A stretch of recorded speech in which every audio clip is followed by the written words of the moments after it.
उद्धव ठाकरे आणि आदित्य ठाकरे आपल्या विरोधात काहीही बोलले तरी मी कधीच त्यांच्यावर टीका करणार नाही असं वक्तव्य उपमुख्यमंत्री एकनाथ शिंदे यांच्या शिवसेनेत गेलेले खासदार नागेश पाटील आष्टीकर यांनी केलंय। नुकताच उद्धव ठाकरेंनी हिंगोलीत येत आष्टीकरांवर टीकेचे बाण सोडले। मात्र आष्टीकरांनी भविष्यातही कधीच ठाकरेंविरोधात चकार शब्द काढणार नाही, ठाकरेंनी आजवर मला प्रेम दिलं अशी भावनिक प्रतिक्रिया दिली आहे। उद्धव ठाकरे यांची जाहीर सभा झालेली आहे आणि त्या सभेत तुमच्यावर देखील त्यांनी प्रक्षोभक शब्दात टीका केलेली आहे, काय सांगाल? मी आपल्या माध्यमातून बरेचदा मी आपल्या सर्व चॅनलच्या माध्यमातून सांगितलं की मी उद्धव साहेब आणि आदित्य साहेबांवर काही चकार शब्द बोलणार नाही।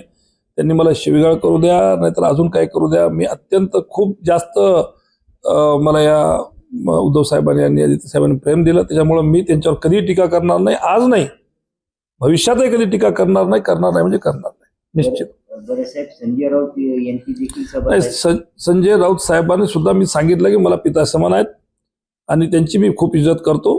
फक्त एक दोन गोष्टी झाल्या होत्या, त्याला मी विनंती केली होती की अशा प्रकारे नाही बोललं तर बरं राहील, पण बोलले तरी काय माझा हे नाही आहे, माझा त्याच्यामध्ये आक्षेप नाही आहे आणि मी त्यांच्यावर सुद्धा एकही चकार शब्द बोलणार नाही। बरं साहेब, कृष्णा पाटीलचा उल्लेख त्यांनी केलेला आहे, माझ्यासोबत डबल गेम केलेला आहे, हे वाटत असेल पण महाराष्ट्रामध्ये एकच सीट अशी होती युबीटीची की जे जिंकण्यासारखी होती आणि माझं दुर्दैव आहे की माझ्या मुलाच्या त्या इलेक्शनला मी तिथं राहू शकलो नाही, नाहीतर 100% मला त्याची खात्री होती की तो निवडून येऊ शकत होता, पण दुर्दैव आहे बस। बरं साहेब, परभणी आणि हिंगोलीचा इतिहास त्यांनी सांगितलेला आहे, ज्यानं शिवसेनेची गद्दारी केली त्याला कधी पुढे आले नाही, मागच्याही खासदारांचा दाखला दिलेला आहे। ठीक आहे, असेल कदाचित, ते पण वेळ आणि काळ ठरवेल ना, आता अजून त्याला वेळ आहे, बघूया। जर मी मना लोकांची जिंकू शकलो नाही तर मी पण तसं होईल, हरकत नाही।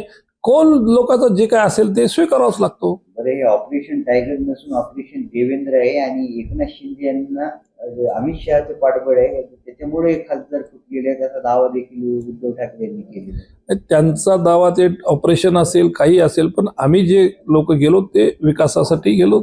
आम्ही आमच्या कार्यकर्त्याची कामं होत नव्हते किंवा सर्वसामान्य लोकांची कामं होत नव्हती, निधी अपुरी होती, म्हणून या सगळ्या गोष्टीसाठी गेलो।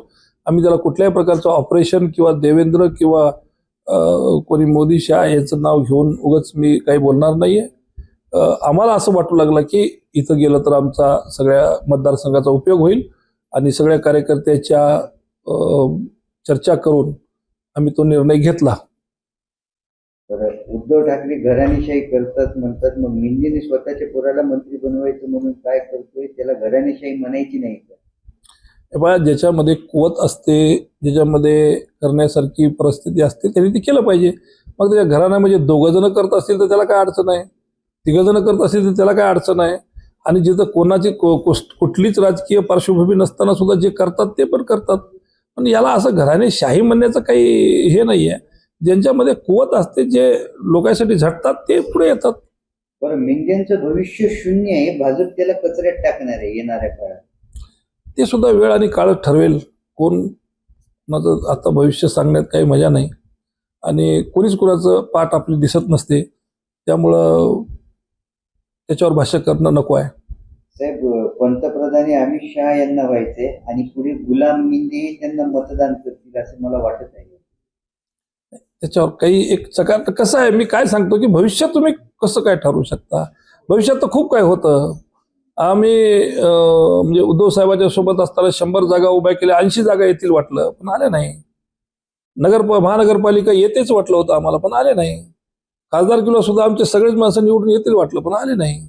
तर कसं आहे की ते काळ वेळ असतो त्यावेळेस ते ठरवता येईल, आताच बोलण्यात काही पॉईंट नाही असं माझं मत आहे।